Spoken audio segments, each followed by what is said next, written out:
My wife's father. Shook my hand at dinner and said, "Thanks for keeping my daughter stable. Now someone worthy can take over." He pointed at my golden brother as both families clapped. I stood, set my phone on the table, and said 3 words that made them go pale. "Hey Reddit, throwaway account. Names changed. Posting this now because the divorce is finalized and I'm finally ready to talk about it." My wife asked me to sign a financial disclosure form a couple of weeks before the dinner. Said her father needed it for estate planning purposes. Wanted to consolidate family assets for tax optimization. Standard rich people nonsense. Later, I realized it wasn't estate planning at all. They were sizing me up before the breakup, trying to figure out what I had so they could plan accordingly. Funny thing was, we'd signed a prenup before we got married. Her family had insisted on it, wanted to protect their inheritance from me. Make sure if we divorced, I couldn't touch Hartford family money. I'd agreed immediately, had my own attorney review it, made sure it protected my premarital assets too. Everything I'd built before the wedding stayed mine. Kenneth's lawyer had been so focused on protecting their side, he'd accidentally built me a fortress. I'm Julian, 35, been married to Cecilia for 8 years, aviation safety director at Northeast Regional Authority. I make good money, manage compliance and incident investigation across 6 states. Real job, real responsibility. People's lives depend on the work I do. But to Cecilia's family, I was the guy who wore Carhartt jackets and drove a 11-year-old Subaru Outback, the guy who lived in a regular townhouse in Westchester instead of some mansion in Greenwich. The safe choice, the temporary solution. I didn't sign the form. Told Cecilia we'd discuss it later. She got tense. Said her father was expecting it by Friday. I said her father could wait. She dropped it, but I could tell something was wrong. She'd been distant for weeks, texting constantly, going to her parents' house alone on weekends. 2 weeks before the dinner, my sister-in-law Melissa called me. We'd always gotten along. She was the reasonable one in the family. 28, worked in advertising, actually earned her own money instead of living off daddy's accounts. "Julian," she said. Her voice was shaking. "I need to tell you something." "What's up?" "There's a dinner planned. April 16th. Cecilia's father is hosting it. The whole family will be there." "Okay, and?" "Your family too. Your parents. Your brother." I went quiet. My brother Stephen. The golden child. The one who could do no wrong. The one my parents had spent 35 years protecting, enabling, and prioritizing over me. We hadn't spoken in 2 years. Not since I'd refused to loan him $40,000 to cover his gambling debts. Why would Stephen be there? Melissa was crying now. "Because they're planning to announce that Cecilia is leaving you, for Stephen. Your parents and her parents arranged it. They've been planning this for months." I sat there in my office, looking out at the tarmac, watching planes take off and land. Precision, protocol, safety checks. Everything I dealt with every day required systems and verification. I'd married into a family that treated relationships like corporate mergers. "Tell me everything," I said. She talked for 40 minutes. Told me about the group chats, the planning, the coordination between both families, how they'd been setting this up since February, how everyone knew except me. "Julian, I have screenshots," she said, "of the chats, the messages, everything. I'll send them to you. I can't be part of this anymore. It's wrong. Send them." She did. Within 10 minutes, my phone was lighting up with forwarded messages. Group chat called Family Dinner, created February 19th, Cecilia, Stephen, Kenneth, Diana, and my parents. I didn't just accept it. That's not how my brain works. Aviation safety teaches you to verify everything, cross-check, confirm, never assume. I zoomed in on every screenshot, checked the dates against my calendar, matched the timeline to when Cecilia had started acting distant, when my parents had stopped calling, when Stephen had suddenly become unavailable every time I tried reaching out about family stuff. The writing quirks sold it. My father's formal punctuation, always a period after every sentence. Never used contractions in text. My mother's habit of signing off every message with a dash and her first initial. Stephen calling Cecilia Leah, which was his nickname for her since they were teenagers. Little details you can't fake. One message from my mother made my stomach drop. She'd written, "Julian has always been the understanding one. He won't make waves. That's just who he is. The understanding one. Code for the one who always folded. The one who kept the peace. The one who swallowed his pride so everyone else could be comfortable." I felt cold, like the office temperature had dropped 20 degrees. My hands were steady, but my chest felt tight. I called Melissa back. "How did you get these?" "Cecilia showed me," she said quietly. She was venting. Said she needed someone to talk to about the logistics. She forwarded me into the group chat temporarily, so I could help coordinate some of the planning. Then she removed me. "But I'd already saved everything. Why are you telling me this?" "Because this is wrong. This is so wrong. And you've been good to my sister. Better than she deserves. I read through everything. Every message, every plan, every calculation about how to position this, how to make it look mutual, how to minimize my ability to push back. The charity gala happened the week before the dinner. Pediatric cancer research benefit at the Waldorf. Black tie. I'd donated $35,000. Cecilia knew about it. She'd been thrilled about the attention it would bring, the recognition, the social currency. We walked in together, but within 10 minutes, she drifted toward her parents. They were at a table with Stephen, my brother. My parents sitting right there with them, all of them laughing, posing for photos. I walked over. Cecilia's father, Kenneth, saw me coming. 61, corporate banking executive, the kind of guy who measured success in club memberships and vacation home locations. Julian, he said, shook my hand too hard. We were just taking some family photos. I'm family. Of course. Of course. He gestured vaguely. But we wanted some shots of just the core group. You understand? No, I don't. My own mother, Caroline, stepped in. 58, former socialite, spent her whole life chasing status through her sons. Except only one son counted. Julian, don't make a scene. These photos are for the foundation newsletter. They want established families. Stephen just made senior analyst at Whitmore Capital. It's better optics. Better optics. My wife was posing next to my brother, while our parents smiled and acted like I wasn't standing right there. Stephen looked at me, smirked, 32 years old, 6 feet tall. Designer suit, the confidence of someone who'd never faced real consequences for anything. Hey, Jules. Good to see you. Cecilia was just telling me about your trip to Vermont last month. Sounds nice. He called me Jules. Knew I hated it. Did it anyway because he knew no one would call him on it. I left, went to the bar, ordered a drink, watched them from across the room, watched Cecilia laugh at something Stephen said, watched Kenneth pat Stephen's shoulder, watched my own father, Gerald, 63, retired attorney, nod along to whatever story Stephen was telling. Melissa found me 20 minutes later. I'm sorry, she said. For what? For all of it. I didn't know about the photos until tonight. Mom planned it with your parents last week. Great! Julian, you need to prepare yourself. The dinner is in 6 days. They're going to do it publicly. They want witnesses. They want it to feel official. Why are you telling me this? Because you've been good to my sister. You've been good to our family. And this is wrong. This is so wrong. I finished my drink. Watched Cecilia pose for another photo. She was glowing, happy, more animated than I'd seen her in months. She wants this, I said. Melissa looked at her shoes. Yeah, she does. The next day I was in my home office when I heard voices from the bedroom. Cecilia's door was closed, but the walls were thin. She was on the phone. No, Mom, I'll say exactly what we rehearsed. I want what's best for my future. That's the line. It sounds mature. It sounds like I'm making a rational decision. Silence while she listened. Of course, I'm sure. Stephen is going places. He's got the Whitmore position. He's got the connections. He's got the family name everyone respects. Julian is stable, but stability isn't a future. Stability is just maintenance. More silence. I know. I know it's been 8 years. But that's exactly why we need to do this now before more time passes. Before I'm 40 and stuck in Westchester in a townhouse talking about aviation regulations at dinner parties. I can't go back to being the one everyone pities. I stood there in the hallway, recording every word on my phone, voice memo app, time-stamped, April 10th, 2:15 p.m. She kept talking. Stephen understands what I need. We've been talking for months. He gets it. He gets that marriage is about building something impressive, something people notice. Julian is good at his job, but nobody cares about aviation safety. Nobody asks about it at parties. Nobody respects it the way they respect finance.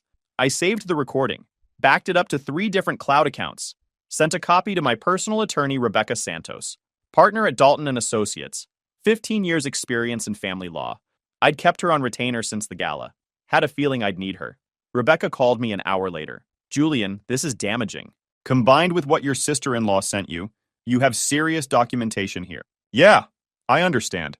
If they go through with this dinner the way she described, you need to document everything. Record it if possible. Then we respond appropriately. Good. Do you want my advice? Always. Let them do it. Let them perform their ceremony. Then we handle it properly. The dinner was at the boathouse in Central Park. Private dining room overlooking the water. Kenneth had reserved it for 12 people. Both families, a few close relatives, everyone who mattered in their immediate circles. I showed up in my usual clothes, jeans, button-down shirt. Cecilia had asked me to wear a suit. I'd said no. She didn't push it. Probably thought it didn't matter what I wore. Walked into the dining room and the whole setup felt staged. Long table, name cards. Stephen sitting across from Kenneth. My parents next to Cecilia's parents. Everyone else arranged like an audience. My name card was at the far end, furthest from the center. I sat down, didn't say anything. The table was doing that forced conversation thing where everyone talks at you, but nobody's actually listening. Cecilia's aunt asked about my work. So, Julian, you still doing that airport thing? Aviation safety? Yeah? Oh, that's nice. She'd already turned to someone else before I finished the sentence. Stephen leaned across the table. Big smile. Too friendly. Jules, glad you could make it. We should catch up more often. You know, family. Sure. Family. Kenneth kept checking his watch. Diana kept smoothing the tablecloth. Cecilia was glued to her phone. Typing. Deleting. Typing again. She wouldn't look at me. Kept her eyes on the screen like it was the most important thing in the world. My father tried asking about my car. Still driving that Subaru? Yeah. He nodded. Said nothing else. Just nodded and went back to his bread. The whole room felt like a loaded gun. Everyone waiting for something. The small talk was just filler. Just noise to pass the time until whatever was supposed to happen actually happened. I pulled out my phone. Opened voice recorder. Set it on the table. Red light recording. Kenneth stood up. Tapped his wine glass. Everyone went quiet. Thank you all for coming tonight. This dinner is about family, about legacy, about making difficult decisions with grace and maturity. He looked right at me. Julian, you've been part of this family for 8 years. You've been a stable presence in Cecilia's life, a placeholder during a transitional period while she figured out what she really needed. But Cecilia deserves more than stability, he continued. She deserves partnership with someone who shares her vision, her values, her understanding of what family means. My father, Gerald, nodded. Actually nodded along like he was at a board meeting. Kenneth continued. Stephen has proven himself. Senior analyst at Whitmore Capital. Managing significant portfolios. Building something meaningful. Building something that will last. Everyone clapped. Actual applause. My own mother started it. I sat there with my hands folded. Let the applause die down. Stephen stood up, gave a little speech about how he'd always cared about Cecilia, how he'd watched from a distance for years, how he'd finally reached a point in his career where he could offer her the life she deserved. Cecilia was crying, happy tears, dabbing at her eyes with her napkin. I sat there watching my marriage dissolve in front of a dozen witnesses who seemed thrilled about it. Kenneth sat down, smoothed his tie. It's an overdue conversation, Julian. You're a nice guy, really. We all like you, but nice doesn't pay for private schools. Nice doesn't buy vacation homes. Nice doesn't secure a future. We've been married 8 years, I said, and you've been struggling for 8 years. Kenneth's voice was gentle now, pitying, still renting that townhouse in Westchester, still driving that 11-year-old Subaru, still working at what is it? Aviation something? Aviation Safety Director. Northeast Regional Authority. Right. He said it like it was janitor. Look, Julian, we appreciate what you've done. You stepped up when Stephen wasn't ready. You gave Cecilia stability when she needed it. But now it's time for her to have more than just stability. Stephen leaned forward. No offense, man, but Cecilia and I have history. Real chemistry. We grew up together. We understand each other. Kenneth looked at me. Julian, we've prepared separation paperwork. Clean, fair. Cecilia keeps her personal assets. You keep yours. We'll cover the legal fees. Make this as painless as possible. We think it's best if you move out by the end of the month, he added. Give Cecilia space to process this transition. My mother spoke up. We've already talked to Stephen about this, Julian. He's been very mature about the situation. Very understanding. We think this is what's best for everyone. Very understanding. My brother was taking my wife, and my mother thought he deserved praise for handling it maturely. Cecilia finally looked at me. Julian, I want you to know this isn't about you failing. You didn't fail. You were exactly what I needed 8 years ago. But I need something different now. What do you need? Someone impressive. Someone people respect. Someone who makes me proud when I introduce him. And I don't make you proud. You make me comfortable. That's not the same thing. I stood up. Everyone went tense. Like they'd been waiting for me to explode. To shout. To make a scene they could use against me later. I pulled out my phone. Opened my photos. Turned it toward Kenneth. What is this? He asked. Screenshots. From the group chat. The one Melissa sent me. Created February 19th. His face went white. I scrolled. Started reading messages out loud. February 22nd. Kenneth writes, we need to position this as mutual, as Cecilia outgrowing the relationship naturally. February 27th. Diana writes, Stephen needs to be fully established first. No room for Julian to claim Stephen isn't ready. March 3rd.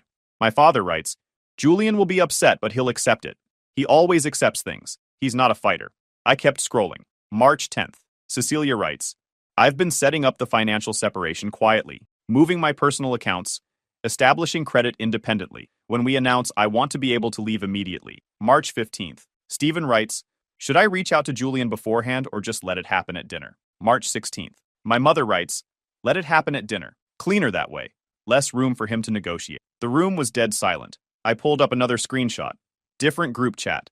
This one called Transition Logistics. This one's interesting, I said. Let me read a few highlights. Cecilia writes, if Julian makes this difficult, we say he was controlling, that he isolated me from family. Melissa writes, I don't think we should do that. Cecilia writes, it's not lying. It's reframing. He did prioritize his work. That's a form of control. I looked at Melissa. She was staring at her plate. She'd already apologized to me privately. She'd sent me everything. She wasn't the enemy here. And then there's this one, I said. From Stephen to Cecilia. Dated March 25th. Stephen writes, once this is done, I'm moving into the townhouse with you, right? I can't afford rent and the Whitmore Capital position isn't as high-paying as I made it sound.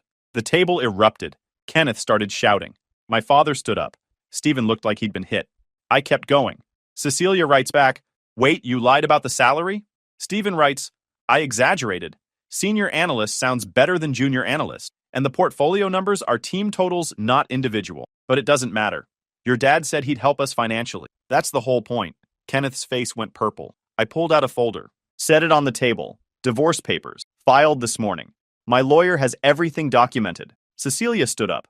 How did you get those? Your sister sent them to me. She couldn't stomach what you were planning. I pulled up my banking app. Showed them the balance. $1.8 million. Stephen's jaw dropped.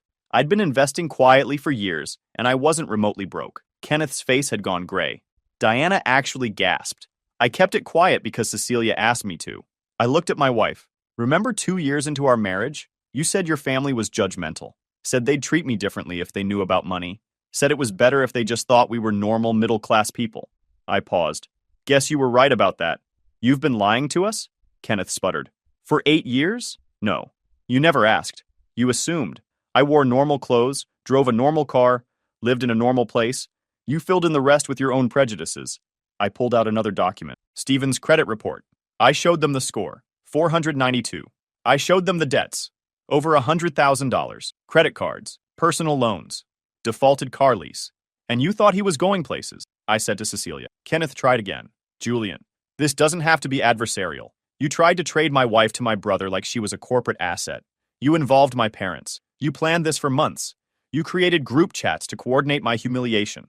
I picked up my folder. My attorney will contact you. She's very good at these kinds of cases. Looked at Stephen. Stay away from me. If you contact me, show up at my workplace, come near my property, there will be consequences. Stephen started to speak. I cut him off, walked out, didn't look back, got in my Subaru, sat there for 10 minutes with my hands shaking, just breathing, processing what had just happened. Then I drove to the Marriott Marquis in Times Square.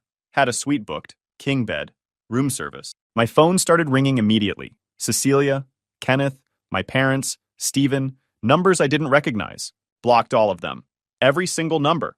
Blocked their emails. Blocked their social media. Called Rebecca.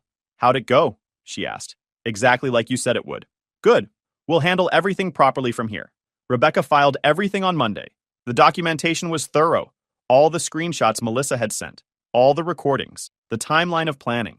The coordinated effort between both families. It took weeks of back and forth. Court dates got pushed. Rebecca handled most of it while I tried to keep working. Tried being the key word. Work was the same. My performance was fine. But everything else felt off. I stopped sleeping right. Not dramatic. Just waking up at 3 a.m. and staring at the ceiling for an hour. Brain running through scenarios. What if they showed up? What if they tried something else? What if I'd missed something in the documentation? Stopped eating breakfast. Coffee was enough. Lunch was whatever I could grab without thinking about it. Lost 8 pounds in 3 weeks without trying. Started locking my hotel room door twice. Checking it before bed. Checking it again an hour later because I couldn't remember if I'd actually locked it or just thought about locking it. Stopped going to my usual places. The coffee shop near the office. The running trail I'd used for 5 years. Anywhere that felt predictable. Anywhere they might know to look. Put my phone on silent. The vibration was making me jumpy. Every buzz felt like another attack. Another message? Another attempt. Rebecca noticed. Asked if I was okay? I said yeah. She didn't believe me, but she didn't push it. My phone was still blowing up from numbers I hadn't blocked yet. They started trying other methods. Cecilia showed up at my workplace on Tuesday. Security called me. There's a woman in the lobby claiming to be your wife. Says it's an emergency. Tell her I'm unavailable. If she returns, call the police for trespassing. She came back Wednesday. Security escorted her out. Told her next time would involve arrest. Thursday morning, I got an email from my boss Garrett, 51, former investigator, no-nonsense guy who'd been running the division for 12 years. Julian, I received a concerning call from someone claiming to be your father-in-law. Suggested you were under extreme stress. Implied you might be unstable. Want to tell me what's going on? I forwarded him everything. The screenshots, the recordings, the timeline, the legal documentation. He called me 10 minutes later.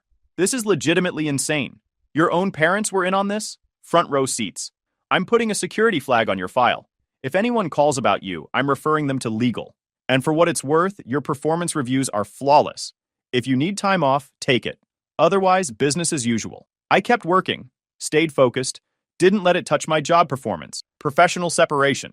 One of the first things you learn in aviation safety. Over the next 2 weeks, they escalated. My parents tried calling my office directly. Kenneth sent emails through business contacts. Cecilia's cousin posted vague accusations on social media. Rebecca sent a cease and desist. Post deleted within hours. Kenneth filed complaints with Federal Aviation Oversight. Claimed I had conflicts of interest. Claimed I was misusing my position. That backfired. The Oversight Board reviewed everything. Interviewed me. Reviewed my documentation. Concluded Kenneth had filed false reports. Referred him for investigation. Rebecca kept me updated. They're panicking. Kenneth's firm is distancing from him. The false report to federal authorities is serious. Saturday morning, Stephen showed up at my hotel. Security called my room. Sir, there's a man here claiming to be your brother. He's insisting he needs to speak with you urgently. Tell him to leave. He's refusing. He's getting agitated. I came down to the lobby. Stephen was there in jeans and a wrinkled shirt. Looked like he hadn't slept. Jules, we need to talk. No, we don't. 5 minutes. Please. You have 2 minutes. Then I'm calling the police. He looked around. The lobby was busy. Weekend crowd. This lawsuit is going to death, Stephen, everyone, he said. Mom and Dad can't afford this. They'll lose everything. Should have thought about that before. I didn't orchestrate anything. I just went along with it. You texted Cecilia for months. You lied about your job. You planned to move into my house. You participated in group chats about how to handle me. That's orchestration. I made mistakes. I admit that. But suing Mom and Dad? They're your parents. They clapped when Kenneth called me a placeholder. They sat at that table and validated every word. They chose you. Again, if you don't drop this, I'll make your life miserable. Is that a threat? It's a promise. I pulled out my phone, started recording. Say that again. He realized what I was doing, lunged for my phone. Hotel security grabbed him before he got close. Sir, you need to leave, one of them said. Stephen was shouting now. You think you're better than me? You think your money makes you better? Security escorted him out. I went back to my room. Sent the video to Rebecca. She called immediately. That's harassment. That's a threat. File a police report. Now. I filed it that afternoon. Stephen was served with a restraining order a few days later after the paperwork went through. 500 feet minimum distance. No contact. Violation would result in arrest. That same week, someone leaked my personal information online. Home address, phone number, email. Posted to some forum with vague accusations about corruption. Rebecca got it removed and added cyber harassment to the case. The following week, I got a call from HR Angela, our director, wanted to meet. Julian, I need you to come to my office. We've received some allegations. What kind? I'd prefer to discuss in person. I went to her office. She had a file on her desk. We received communication from someone claiming you've been misusing company resources, accessing confidential files, using your position for personal investigations. I sat down. Show me. She turned the printouts toward me. The email claimed I'd used work systems to pull background checks on family members, violated privacy policies, all lies. I pulled out my phone, showed her my personal account logs. Every search was from my personal laptop, using services I paid for myself, background checks through private companies, phone records through our family account that I owned. I showed her everything, timestamps, payment receipts. Angela reviewed it carefully. This is thorough. I'm director of aviation safety. Documentation is what I do. Who do you think sent this? My father-in-law or my brother? They're trying to damage my credibility. She made notes. I'll forward this to legal. If this is retaliation, it's serious. I'm putting a protection flag on your file. Thank you. By late May, the cracks were showing publicly. Their whole social circle knew about everything. Word spread fast. People got wind of the details. Melissa reached out to apologize privately, said she'd been horrified by everything that happened. She kept me updated occasionally. Kenneth resigned from the club, she texted. Too many people asking questions. Diana stopped going to her charity meetings. Nobody's accepting their invitations anymore. And Cecilia? She's living with them. The townhouse lease ended and she couldn't afford to renew it. She's working full-time now. First job in 8 years. Paralegal. Makes $48,000 a year. And Stephen? Melissa sent a link. Stephen had left Whitmore Capital, now listed as financial consultant, which means unemployed, I replied. Yeah, he got fired. Gambling on company time. Terminated for cause. No severance.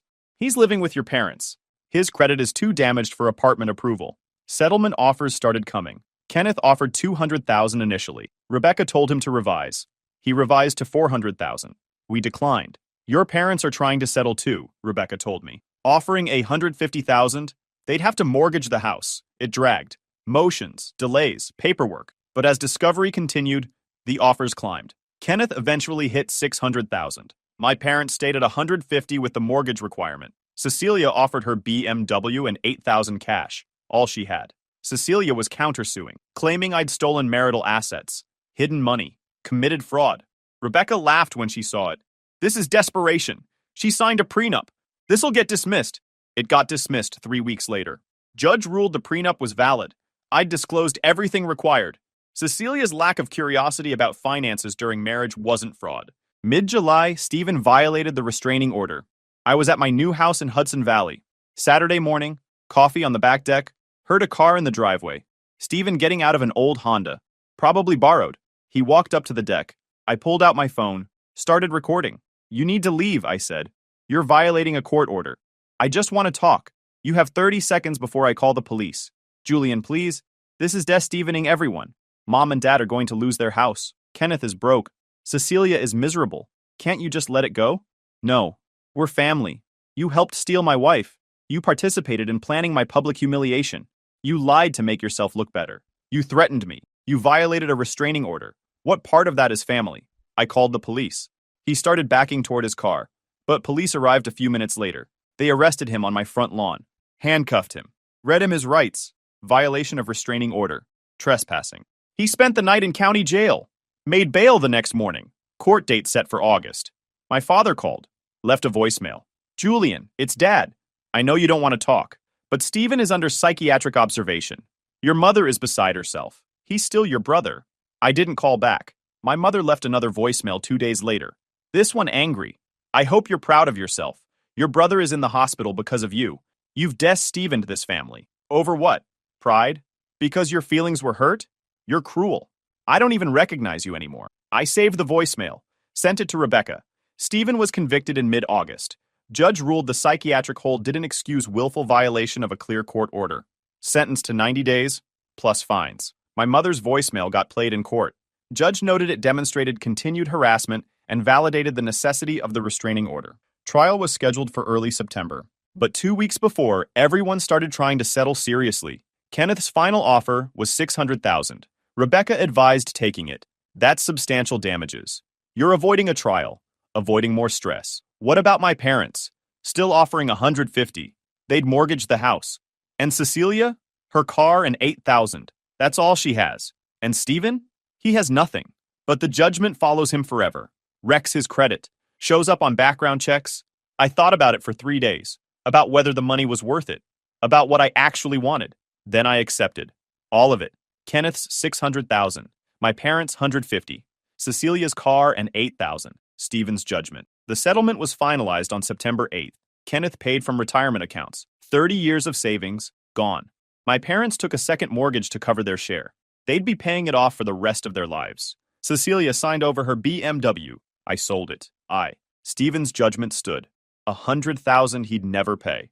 But it would wreck his credit for another decade. Follow him on background checks. Haunt every financial decision. The divorce from Cecilia was finalized the same day. September 8th, 2024. The prenup held. The marital estate was tiny. Joint checking with $16,000. She got half. She walked away from 8 years with $16,000 total. I kept everything I'd built. I didn't hear from any of them for months. They stopped trying to contact me directly, focused on work. Garrett promoted me to regional director in October. Solid raise, more responsibility, more impact. Focused on the house, renovated the master bathroom, added a home office, built a deck extension, made it mine, started running again, joined a hiking group, made new friends who knew nothing about any of it, started dating in November. Nothing serious, just getting back out there. Remembering what it felt like to meet people without baggage. Met someone at a professional conference in November, Aviation and Infrastructure Symposium. She was presenting on structural engineering, 36, smart, independent, had her own career, own money, own life. We started talking about building codes and safety regulations, ended up talking for 3 hours about everything else. Books, travel, philosophy, life. She didn't care about my car or my clothes or my bank account. Cared about ideas, values, character. We took it slow. No pressure, no expectations except honesty and respect. By December, we were seeing each other regularly. By March, exclusive. By summer, talking about moving in together. I got a wedding invitation in December. Stephen and Cecilia. Engagement celebration. December 20th, the Boathouse. Same restaurant where they'd called me a placeholder. I showed it to Rebecca. She laughed. Are they serious? Apparently. Are you going? No. I'm done with them. Melissa sent me a message 2 days before the event. Julian, I know you have no reason to trust me, but this dinner isn't what they're telling everyone. Kenneth is announcing bankruptcy. He lost everything. Diana is leaving him. She filed for divorce last week. Stephen and Cecilia are pretending to get engaged to save face, to make it look like something good came from all this. But it's a lie. They're broke. They're desperate. I read it 3 times. Didn't respond. Melissa sent another message the day after. Only a few people showed up. Kenneth tried to give a speech about new beginnings. Started crying halfway through. Diana left during appetizers. Stephen got drunk and started arguing with Cecilia about money. Someone recorded it. They're done. I didn't respond. Kept Melissa's number unblocked because she'd been honest with me from the start. She'd sent me the screenshots that saved me, but I didn't need updates anymore. My partner and I got married in April. Small ceremony at City Hall. Just us and 2 witnesses. No family, no drama, no expectations except the ones we set for ourselves. Bought a house together in the Catskills that summer. Both our names on the deed. Joint finances. Equal partnership. She insisted on combining everything. Said marriage was a team sport. She made good money from her engineering firm. Wanted to contribute equally. Wanted to be a partner. We weren't billionaires, but we were comfortable. More importantly, we were happy. Aside from Melissa's occasional updates, my family never reached out again. No more drama, no more attempts. My partner and I built something real. The night they tried to replace me, I chose myself. That choice bought me everything I needed. Edit. A few clarifications because I can already predict the comments. No, I'm not posting screenshots or the audio. Part of the settlement includes confidentiality language, and even without that, the chats include people who weren't driving this. Random relatives who got added and just reacted. I'm not interested in turning this into a doxing festival or giving anyone a reason to claim I'm harassing them. Also, Melissa didn't hack anything. Cecilia looped her into the planning chats while venting and asking for help with logistics, then removed her. Melissa saved what she saw before she got kicked out. That's it. No spy stuff. A lot of people will ask why I didn't confront Cecilia immediately. 2 reasons. First, I needed to verify what I had. Screenshots are easy to dismiss if you don't cross-check dates and context, and I wasn't about to blow up my own life based on something I hadn't confirmed. Second, I wanted to see if anyone would back out once it came time to do this in real life, face-to-face, with actual consequences. Nobody did.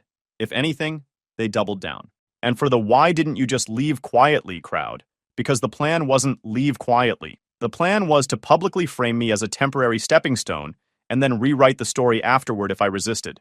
That's why the rehearsed lines mattered. That's why the group chat mattered. I wasn't going to give them a clean narrative while I got shoved out the door. Last thing, I'm not looking for advice on reconciliation. There isn't going to be reconciliation. I'm not keeping the door open. I'm just posting now because it's over, and I can finally talk about it without worrying that every sentence will end up as an exhibit. Guys, we are so close to hit 100,000 subscribers on this channel. If you are not subscribed to the channel, please consider subscribing. It really helps hit that 100,000 mark. Thanks for making this dream come true.